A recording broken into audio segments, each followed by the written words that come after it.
기본으로 돌아가자 또는 본질로 돌아가자 이런 표어를 2021년도 표어로 해서 특별히 1월 달에 우리 개인 신앙과 관련한 기본적 요소들 총 5가지를 5주에 걸쳐서 쭉 나누고 있습니다. 오늘 마지막 주인데요. 전체적으로 보면 우리 그리스도인의 그 관계성은 하나님과의 관계 그리고 사람들과의 관계, 2가지 관계로 나눌 수가 있죠. 하나님과의 관계에서 하나님과 친밀하게 지내려면 이제 2가지 요소, 말씀 묵상과 기도 생활 우리가 이미 나누었습니다. 그리고 사람들과의 관계에 대해서는 2 부류로 사람들을 나눕니다. 그리스도인인 나를 중심으로 해서 믿음 안에 있는 사람들, 바꿔 말씀드리면 교회, 믿음의 사람들, 신자들과의 관계, 그리고 또 한쪽 그룹은 불신자와의 관계. 그래서 이 2 관계로 나눌 때 신자들과의 관계에서 본질적인 요소는 성도의 교제, 코이노니아라고 하는 교제의 삶을 사는 것. 그리고 오늘 이제 마지막 시간 5번째 불신자와의 관계 속에서 우리는 어떤 태도를 취해야 되는가 했을 때 주보에 나온 대로 바로 증거자로 사는 삶입니다. 불신자와 나와의 신자된 나와의 본질적 관계는 내가 바로 증거자, 증인이 되는 삶입니다. 증인으로서 사는 삶에 대해서 오늘 말씀을 나누고자 합니다. 여러분, 예수님을 믿는 그리스도인과 신자와 불신자가 다른 점은 우리 신자들 마음속에는 예수님의 생명이 내주하고 있다고 하는 것입니다. 예수님의 생명은 영원한 생명이 죽지 않는 생명입니다. 이 영생의 생명이 우리 안에 내주하고 계시다고 하는 것이 신자와 불신자의 근본적 차이입니다. 겉으로 볼 때는 잘 표시가 나지 않아요. 제가 예전에도 자주 예를 들어서 설명하는 말씀처럼 계란, 달걀 경우에도 유정란과 무정란이 다 똑같이 모양새도 똑같고 영양가도 똑같은데 물론 약간 다른 측면이 있겠지만 육안으로는 분별이 어렵죠. 그런데 분별이 되는 때가 오죠. 언제인가 하면 어미닭이 그 달걀을 품을 때 그때 유정란과 무정란은 아주 근본적으로 다르게 나타납니다. 겉으로 볼 때는 똑같은데 말이죠. 저는 마찬가지라고 생각해요. 신자와 불신자가 겉으로 볼 때는 큰 차이가 나지 않지만 우리가 이 땅에서의 삶을 끝내고 그 다음 세상에 가면 아주 천양지차의 모습, 극과 극의 모습으로 나타날 것이다 하는 거예요. 닭이 계란을 품었을 때 유정란은 생명으로 나오죠. 병아리로 나옵니다. 그런데 무정란은 그냥 골아서 썩어버립니다. 이 근원적 차이가 있어요. 똑같은데 다른 것이죠. 우리 신자 내면에 있는 예수님의 영원한 생명, 죽지 않는 생명이 우리 속에 있기 때문에 우리는 그 영원한 생명을 가진 자로서 죽음 이후에는 아주 명확하게 명료하게 천국과 지옥으로 나뉘고, 그러면 이 땅에 사는 동안에는 그러면 큰 분별 없이 불신자와 똑같은 삶을 사느냐? 그것은 아닙니다. 우리 속에 생명이 있기 때문에 생명이 있으면 생명 현상이 우리에게 나타나게 돼 있어요. 생명 현상. 생명이 있는 자는 생명 현상이 나타난다고요. 그럼 생명 현상 가운데 두드러진 게 무엇인가 하면 생명은 빛을 쫓아갑니다. 빛을 따라가요. 땅 속에 생명 있는 씨앗을 심으면 이 씨앗은 빛을 보기 위해서 땅을 뚫고 올라와요. 똑같습니다. 우리 신자들에게도 우리 속에 생명이 있기 때문에 이 생명은 빛 대신 예수님을 향해 가게 돼 있어요. 그래서 그렇게 자라가요. 성장해요. 우리가 생명현상이라고 하면 우선 예수님에 대한 관심이 달라지는 거예요. 예수님의 인격을 쫓아가고 싶은 마음이 생기고 예수님께서 원하시는 것이 무엇인지 관심을 갖게 되고, 예수님이 원하지 않는 것에 내가 발을 디뎠을 때는 뭔가 깨림직하고 죄책감이 생기고 빛을 쫓아가는 삶의 특징인 것이죠. 이 생명의 특징입니다. 그리고 생명의 특징의 아주 중요한 특징 하나는 재생산한다는 것입니다. 우리 번식한다고도 표현하고 또 열매를 맺는다고도 표현합니다. 생명은 생명을 낳습니다. 그래서 이 증언하는 바로 이 증거자의 삶은 또 다른 그리스도인이 생산되도록 하는 그런 아주 막중한 결과를 만들어낸다고 하는 것이죠. 이게 바로 특징인 것입니다. 말씀드린 대로 생명 있는 자는 예수님의 영원한 생명이 내 속에 있기 때문에 이 생명이 현상으로 드러난다. 자연스럽게 겉으로 드러나게 되어 있다. 그런데 여기에 이제 퀘스천이 생기죠. 내 속에 생명이 있는 게 분명한데 나는 왜 그런 생명 현상이 생기지 않을까? 빛을 쫓아가기보다는 어두운 구석을 따라가게 되고 그런 삶이 내 속에 있다. 두 가지 케이스가 그럴 수 있어요. 물론 세 가지로 크게 보면 세 가지로 나눌 수 있어요. 세 가지로 나눈다면 하나는 아직 예수님의 생명이 내 안에 없는 경우이죠. 없는데 있는 것으로 내가 착각한 경우입니다. 그거 제외하고 두 가지 경우예요. 한 가지는 고린도전서 3장 1절에 나오는 육신적 그리스도인일 경우입니다. 또 한 경우에는 영적으로 침체되어 있거나 병들어 있는 그런 상태인 그리스도인일 경우입니다. 육신적 그리스도인이라고 하면 우리 고린도전서 3장 1절에 보면 영적으로 어린 아이, 유아기 그리스도인을 말하죠. 영적으로 어린 아이.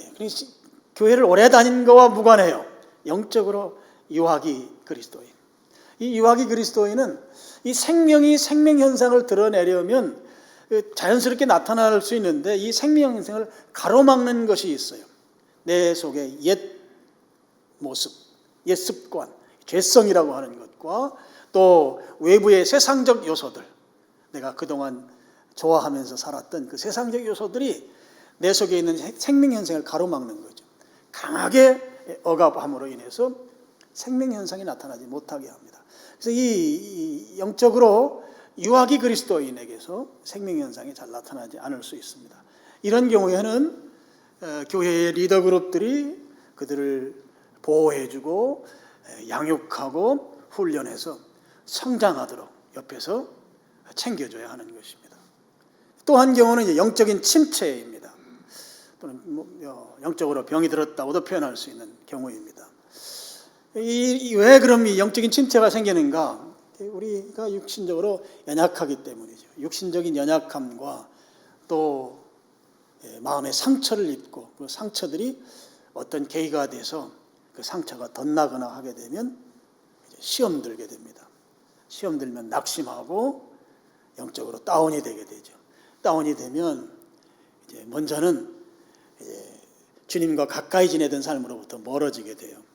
그리고 교회로부터 멀어지게 되고, 교회로부터 멀어지고 주님과 멀어지게 되면 세상과 죄의 영향력 하에 들어가게 됩니다. 그래서 나도 모르게 신앙의 자리로부터 멀어지고 세상이 좋아지는, 그래서 더 심해지면 세상으로 떠나가게 되는 그런 케이스가 바로 이 영적 침체의 경우입니다.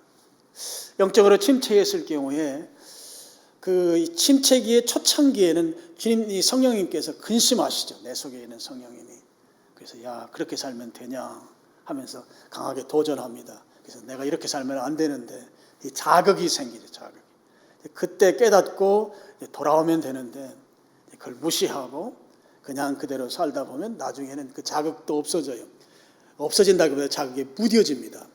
그리고 이 죄라고 하는 것이 워낙 영향력이 크기 때문에 주님의 음성이 들리질 않는 거예요. 다 귀를 막아버려서. 그래서 세상이 좋고 그냥 세상 삶을 살아가게 되는 경우이죠. 이런 경우에는 어떻게 되는가 하면 믿음의 선배들이 그들을 도와야 하는 거예요. 특별히 그런 지경에까지 빠지지 않게 하는 것은 교회 안에 소그룹입니다. 소그룹에서 잘 돌보고 하는 거예요. 그래서 소그룹이 중요해요. 서로 협력해서 그렇게 낙심하고 좌절하고 세상에 빠지지 않도록 속으로 말해 멤버십들이 잘 챙기는 것이 중요한 것이죠.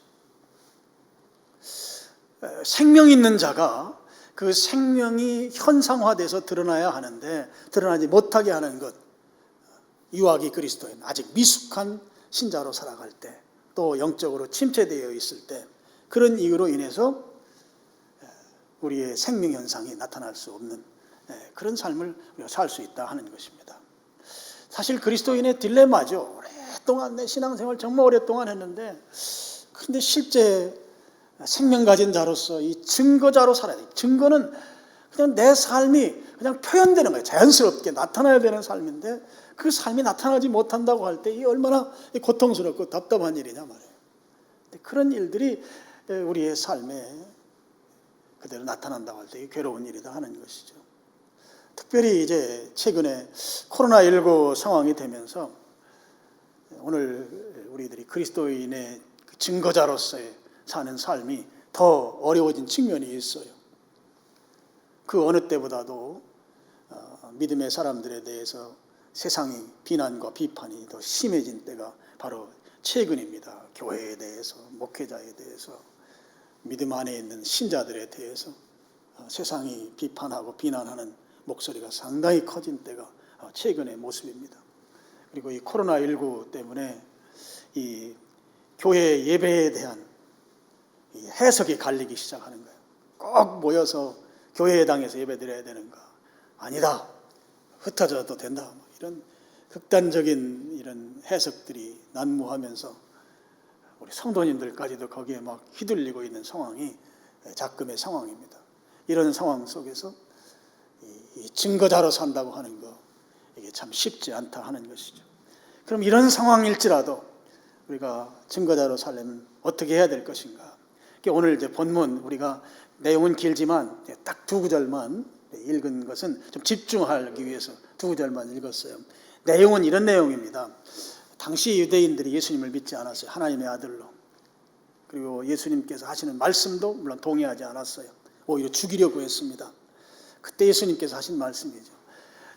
나를 믿지 않아도 좋다. 내가 하는 말 인정하지 않아도 좋다. 그렇지만 내가 한 행위의 결과들을 보고 그 행동의 결과에 따라서 믿든지 말든지 해라. 그런 말씀인 거예요. 오늘 이 말씀을 이 증거, 증인의 삶에 연결시켜서 해석해 보면 우리들의 삶의 결과를 보고 그 결과를 보는 사람들이 예수님을 믿게 만드는 삶을 살아야 된다. 이런 뜻인 것이죠. 내 삶의 궤적을 보고 내 삶의 결과를 보고 불신자들이 예수님을 만나도록 할 사명, 이 사명이 바로 우리에게 있다. 그런 말씀인 것이에요. 우리가 불신자를 신자되게 하기 위해서 전도라고 하는 활동을 합니다. 전도 프로그램도 있고 전도지도 있고 뭐 전도 활동들을 합니다만 그거 중요하죠. 근데 그런 차원이 아니고 지금 오늘 말씀은 우리 그리스도인들의 삶이에요. 삶. 변화된 삶을 통해서 그 삶이 생명현상으로 드러나는 그 삶, 그 변화된 삶을 통해서 사람들이 예수님을 만나게 해야 된다는 거죠. 그 삶이 바로 증거가 되는 삶이 되게 돼야 한다는 그런 말씀인 것입니다. 우리들이 잘 생각하지 않는 부분이 있어요. 우리 세상의 불신자들이 신자들에 대해서 기대하는 것이 하나가 있어요. 믿는 자들에 대한 기대가 하나가 있다고요. 그게 무엇인가 하면 우리들로부터 자기들과 다른 삶을 사는 것을 기대해요. 세상 사람들이 우리들에게 기대하는 게 있다고요. 그 기대가 무엇인가 하면 자기들과 다르다고 하는 사실을, 그런 삶을 살아주기를 기대한다고요. 우리들에게서 거룩함을 보기를 원해요. 자기들은 방탕하고 거짓된 삶을 살더라도 그리스도인들은, 교회 다니는 사람들은 자기들과 다른 삶을 사는 것에 대한 기대감을 갖고 있는 것이 세상 사람들이에요. 우리가 잘 생각하지 못하지만 그들이 입으로는 때때로 비난도 하고 뭐 싫은 소리도 하지만, 그렇지만 그리스도인에 대해서는 어떤 기대감이 있는가? 나와 불신자와는 다른 삶에 대한 기대가 있다고요. 그러면서 다르게 사는 사람들에 대해서 긍정적으로 호기심을 갖고 어떻게 하면 저렇게 살 수 있을까에 대한 동경이 그들에게 있습니다. 우리가 잘 생각하지 않는 부분이에요. 불신자들이 그렇게 생각한다고요. 우리에 대해서. 나는 개판으로 살더라도 당신들은 좀 똑바로 살았으면 좋겠다라고 하는 기대감이 불신자들 사이에 있다는 것이죠. 교회에 대해서 막 이런 혹독한 비판들이 많습니다. 물론 터무니없는 이야기들도 있긴 하지만 그 비판의 내면에는 우리들에 대한 기대가 있는 거예요. 우리들이 구별된 삶, 분별되고 좀 다르게 사는 삶에 대한 기대감들이 사실 비판에 담겨 있다고 볼 수가 있는 것이죠. 그래서 오늘 우리가 불신자들이 원하는 삶이 그들과 다른 삶에 대한 기대, 그런 삶을 통해서 예수 그리스도를 표현하고 자연적으로 드러냄으로 인해서 증거가 되는 삶, 그런 삶이라고 할 때 오늘 우리가 불신자들과 다른 삶을 사는데 다시 한번 집중해야 된다고 하는 것을 오늘 강조해서 말씀을 드립니다. 그리스도인이 예수님을 증거하는 삶을 살아야 된다고 하면 불신자들이 원하는 삶, 그들의 기대에 부합되는 삶, 그들과 다른 삶, 세상과 다른 삶을 우리가 살아야 된다. 그럴 때 증인으로서의 영향력이 생기게 되는 것이죠. 특별히 다른 삶을 산다고 할 때 우리가 윤리도덕적인 측면들을 무시할 수가 없습니다. 우리가 가진 신앙은 윤리도덕보다 훨씬 더 초월적이에요. 그 수준을 훨씬 능가하는 수준에서 우리의 신앙이 형성되어 있습니다. 그렇다고 해서 우리는 그런 윤리도덕적인 부분을 무시하는가? 그렇지 않습니다. 인정하면서, 부정하지 않으면서 그 윤리도덕, 그 위에 초월적으로 있는 신앙의 수준에서 우리가 살아가고 있는 것이죠. 여러분, 우리가 가진 성경 말씀에 아주 명시적으로 그냥 해석 필요 없이 그냥 명시적으로 교훈하고 있는 그 가르침들을 순종하면 우리는 윤리적으로 흠결 없는 삶을 살 수밖에 없어요. 성경에 기록된 내용들 가운데 윤리도덕적으로 존경받을 수밖에 없는 그런 구절들을 기록해 놓고 있습니다. 우리 그리스도인들에게 있어서 기본은 윤리도덕적인 그런 건 아주 기본으로 깔고 가는 수준인 것이죠. 그래서 세상 사람들이 우리들에게 다른 것을 기대한다고 했을 때 우리가 기본적으로 윤리도덕적인 측면에서 다른 삶을 우리가 살아야 된다 하는 것입니다. 그런데 그런 부분에서 지탄받는 측면이 많이 있잖아요. 여러분, 윤리도덕적인 측면에서 지탄을 받게 되면 증거자의 삶을 살 수가 없습니다. 오히려 예수 그리스도의 복음을 가로막는 장애물이고 복음을 파괴하는 파괴자의 삶을 사는 것이죠. 영향력 있는 한두 사람의 이 윤리도덕적인 타락은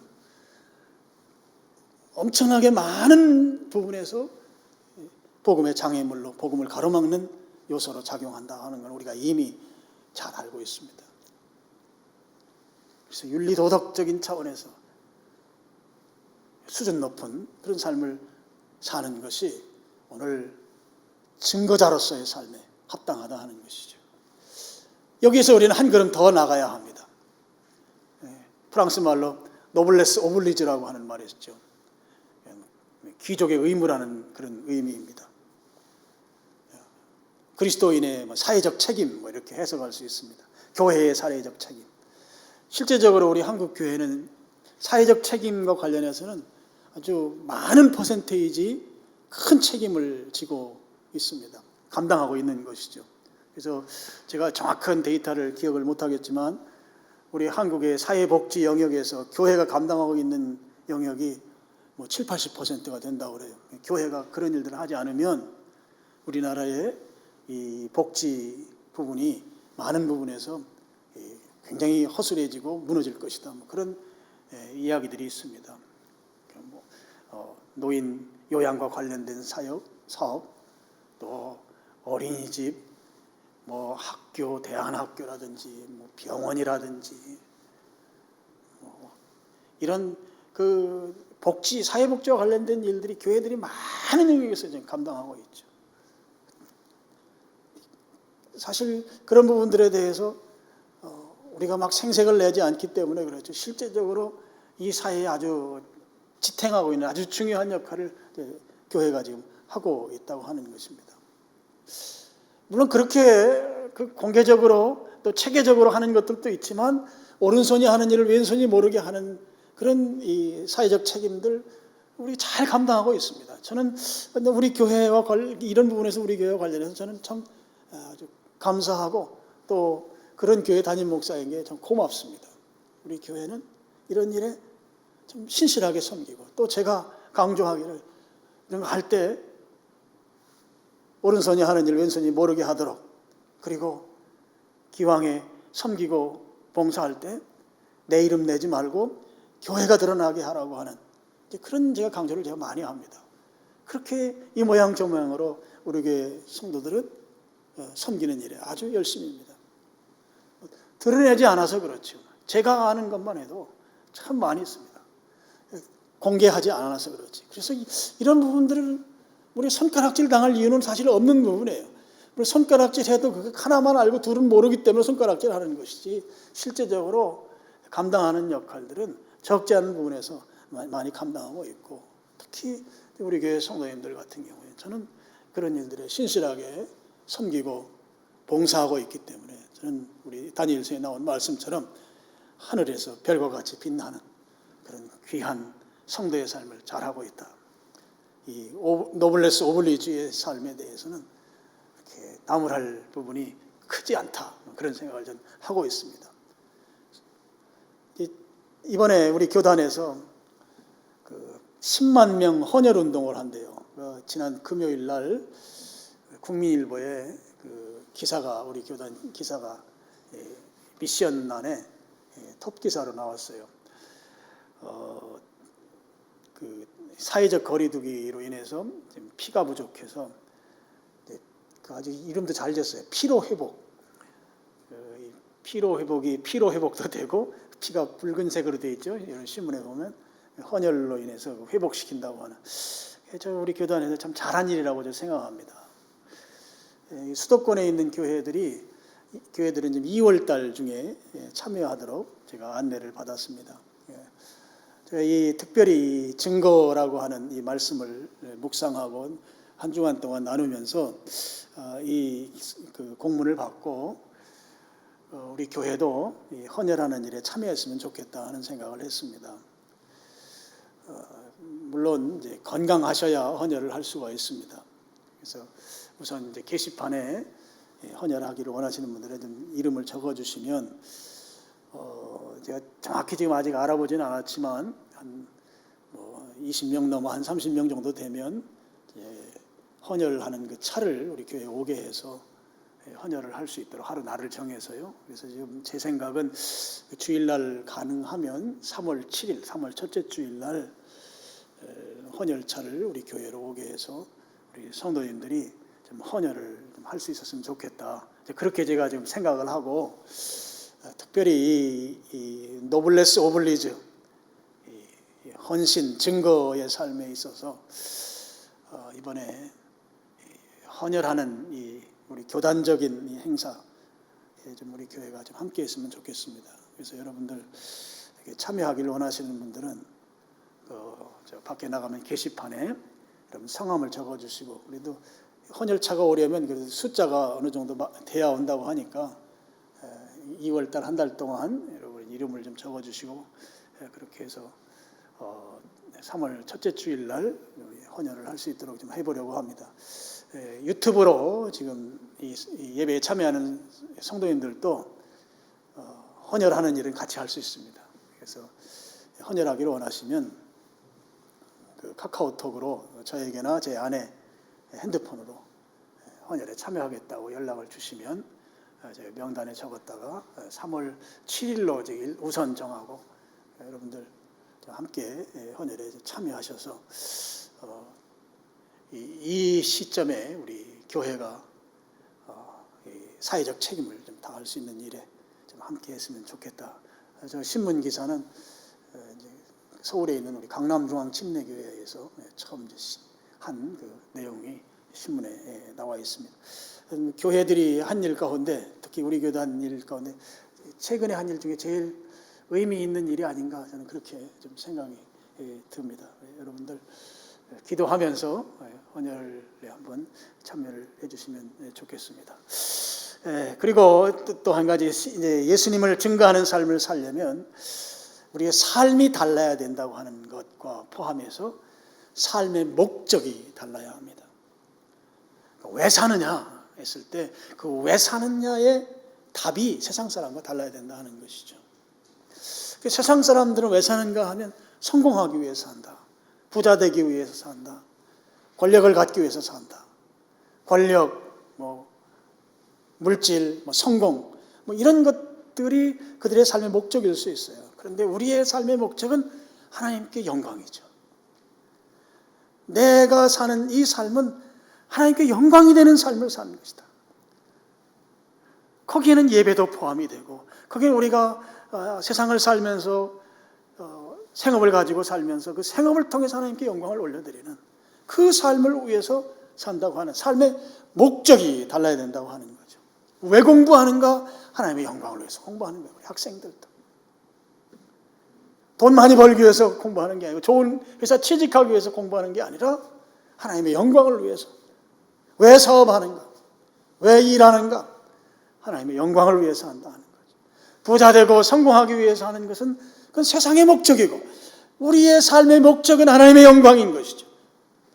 나를 통해서 하나님이 드러나는 삶, 그 삶을 살기를, 그게 삶의 목적이 되어야 된다 하는 것입니다. 그래서 여러분, 우리 젊은이들은 삶의 목적을 다시 한번 확인해 봐야 돼요. 체크하고, 내가 왜 일하는가? 왜 공부하는가? 왜 이런 인생 계획을 세우고 추진하고 있는가? 그 목적을 다시 확인해야 합니다. 그 목적의 중심에 내가 있는가, 주님이 있는가? 주님께로 중심 이동을 시켜야 되는 것이죠. 그리고 내가 일하는 분야에서 성실하게 최선을 다해야 합니다. 내가 할 수 있는 최선을 다해서 그 분야의 전문가가 되는 것이죠. 전문가가 돼서 그 전문가가 된 것을 통해서 하나님께 영광을 올려드릴 수 있습니다. 아주 탁월하면 그 탁월한 것으로 인해서 주님의 영광을 받습니다. 이것이 바로 증인의 삶인 것이죠. 그래서 목적 자체가 다르기 때문에 주님께서 그의 인생을 또 이끌어 주시는 것이에요. 잘 될 수 있도록 말입니다. 저는 우리 그리스도인을 예수님이라고 하는 이 선물의 포장지와 같은 존재라고 생각해요. 포장지.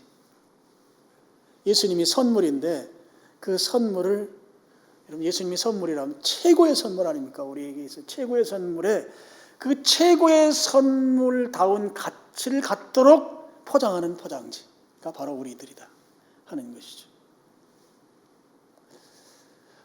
사실 선물은 문제가 없어요. 그죠? 예수님은 문제가 없습니다. 문제는 포장지이죠. 이 포장지가 선물을 갖고 싶게도 하고, 선물에 대해서 무관심하게도 하고, 선물을 버리게도 만들 수 있는 거예요. 포장지가. 근데 최고의 가치 있는 선물인 예수 그리스도를 최고의 가치 있게 만드는 포장지의 삶을 사는 거, 우리가 마땅히 살아야 될 삶이다 하는 것이죠. 포장지로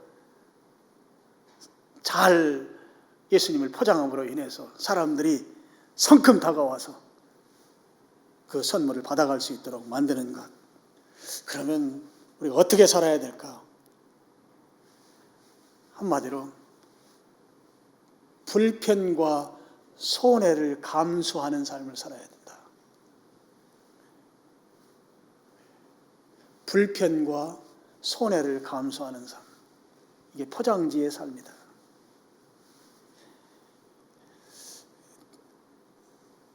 삼계탕집에 가서 가면 인삼주를 한 잔씩 줘요. 아무 생각 없이 마시거나 아니면 그 삼계탕에 집어넣거나 그래요. 그때 같이 간 사람이 술잔만 스쳐도 죄라고 생각하는 사람이 같이 갔어요. 근데 그 인삼주를 마신 그 사람은 교회에 아주 중직자예요. 그 모습을 보고 시험이 들었어요.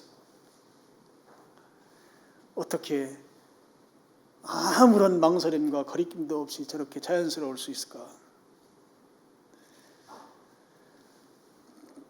자연스럽게 행한 그 사람은 그건 자기 신앙 양심에 아무런 거리낌이 없어요. 문제가 없다고 생각하고 그 일을 했어요. 그런데 합석했던 다른 한 형제가 이 사람은 술잔만 옆에 있어도 죄가 된다고 느끼는 사람이었어요. 그래서 시험에 들었다고요. 여러분, 이런 경우에 증인의 삶을 산다고 하면 어떻게 처신해야 할까요? 그 형제가 시험에 들지 않도록 기꺼이 그것을 멈춰야 하는 것이죠. 나의 행동을 보고 예수님을 믿는 자리로 이끌어 갈 수 있도록 내가 손해보고 내가 불편을 감수해야 된다 하는 것이에요. 우리가 증인의 삶을 살려고 하면 조금 손해보는 일에 기꺼이 참여해야 돼요. 그래야 증인의 삶을 살 수 있어요. 그리고 여러분, 손해보기로 마음을 먹으면 정말 마음이 편해요. 내가 주님의 증거자로서 증인으로서 사는데 내가 조금 손해보겠다. 그렇게 마음을 잡수시면 정말 편하다고요, 사는 게. 영혼 구원을 위해서 조금 더 물건을 비싸게 값주고 사는 거, 그래 내가 영혼 구원을 위해서 기꺼이 내가 그렇게 할 수 있다고 마음 먹는 거, 그걸 편하게 마음 잡수시면 정말 그 기꺼이 할 수 있습니다. 조금 불편한 거 감수하기로 마음 작정하는 거, 영혼 구원을 위해서 내가 증인으로 사는데 그 불편하게 사는 거 기꺼이 참기로 작정하면 기꺼이 그거 할 수 있습니다. 손해보기로 좀 불편하기로 작정하면 쉽습니다. 작정하면. 근데 우리가 그렇게 잘 하지 못하니까 조그만 것 때문에 시기하고 미워하고 질투하고 싸우고 막 이러는 거예요. 우리 한 영혼이 천하보다 귀하대요. 이 표현이 어마어마한 표현이잖아요, 사실. 그 영혼을 구원하기 위해서 내가 조금 손해보는 거예요. 조금 불편한 거예요. 사실 많이 불편한 거 아니에요. 조금이에요. 손해보는 것도 많이 손해보는 거 아니에요. 조금 손해보는 거예요. 근데 여러분, 실제적으로 손해보고 불편한 거는 그 시점의 하나의 사건으로 끝나죠. 그렇지 않아요. 절대 주님은 손해보게 하지 않습니다. 그냥 그 사건 그거 하나만 보면 손해본 것 같지만 우리 인생 전체의 맥락으로 보면 결코 하나님은 우리에게 손해를 안겨주시는 분이 아니시라고요.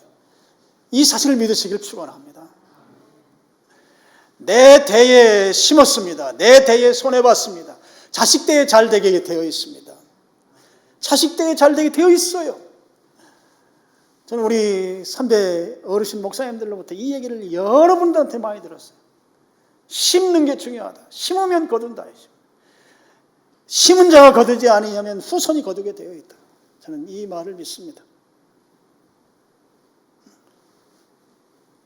영혼을 구원하기 위해서 손해보기로 작정하고 영혼을 구원하기 위해서 좀 불편하기로 작정했다면 기꺼이 그렇게 참여하세요. 그러면 주님께서 주님이 다른 어떠한 방법으로든지 그것을 확실하게 공급하고 채워주실 것입니다. 내 대가 아니면 자식 대에 손주 대에 주님은 외면하지 아니하시고 우리가 심은 그것을 거두게 만드신다고 하는 것이죠. 그 주님을 믿으시고 증거자로 살아가는 여러분 되시기를 축복합니다. 예, 말씀을 이제 정리하면 여러분 우리는 증거하는 자로 살아가야 돼요. 증거하는 자. 증인의 삶을 살아야 돼요. 영어로는 미셔널 라이프를 살아야 돼요. 우리의 일상생활이 증거자의 삶이 되도록 살아야 됩니다. 그래서 작은 일, 사소한 일에도 증거자로서의 우리의 태도를 가지고 살아야 됩니다. 늘 만나는 직장 동료와의 관계, 또 학교 다니는 우리 학생들은 학교의 친구들, 또 자주 보는 이웃, 그리고 내가 취미생활이나 또는 단골로 만나는 사람들, 그런 사람들과 어울릴 때 그들과 하는 대화, 그들과 나누는 행위, 어떤 행동들에서 나는 예수님의 포장지로서의 위치를 잃지 말아야 하는 것입니다. 내가 있는 삶의 현장에서 나의 말과 행동은 예수님을 품어야 된다는 거죠. 예수님이 드러나는 삶을 살아야 된다 하는 것이죠. 오늘 기본, 신자의 기본, 신자의 본질에서 불신자와의 관계에서 우리의 본질은 증거하는 자의 삶이다. 증거. 이 증거하는 삶이 일상생활 속에서 나타나야 된다. 내 사업의 현장에서, 내 일터에서, 내 직장에서, 동료들과의 관계 속에서, 또 고객과의 관계 속에서 예수님의 포장지로서의 내 모습이 나타나야 된다. 그래서 나를 만났던 사람이 어느 시점에 곤고해지고 어느 시점에 답답했을 때 그때 그 사람의 그 따뜻한 마음, 따뜻한 표현, 그때 그 사람이 가졌던 그 나를 향해서 주었던 그 한마디가 그 곤고한 상태에서 생각이 나서 그 사람이 가지고 있는 예수 그리스도가 그리워지고 예수 그리스도께로 나오고 싶은 마음이 생기게 되고 결국 주님께로 나오게 만드는 그 능력의 삶이 오늘 우리들에게 필요한 삶이다 하는 것이죠. 그래서 오늘 증거자로서 일상생활이 예수님을 증거하는 사소한 일까지도 예수님을 드러내는 그런 삶을 사는 여러분들 되셔서 주변에 나로 말미암아 예수님을 믿는 내 삶으로 말미암아 예수님을 믿는 사람들이 많이 늘어날 수 있도록 그런 증거자의 삶을 사는 여러분들 되시기를 주님의 이름으로 축원합니다. 아버지 하나님,